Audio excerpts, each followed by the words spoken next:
Today, I'm going to show you 3 ways to reduce construction soft plastics on your project. Come with me.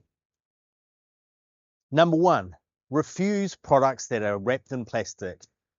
Choose materials or refuse them from your supplier and tell them don't bring them wrapped in plastic, or ask for them to have a reusable cover like over timber or other products. So number 1, refuse. Number 2, choose alternative materials. So choose things like timber, metal, natural materials such as stone, things that you're not actually creating another problem with plastic. So number 2, choose alternative materials. Okay, number 3 is set up waste recycling and sorting facilities on your site.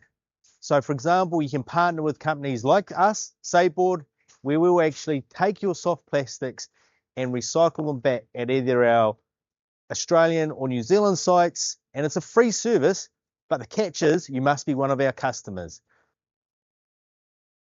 So here's a great example of what your soft plastics can be made into. In this case, it's going into our internal lining.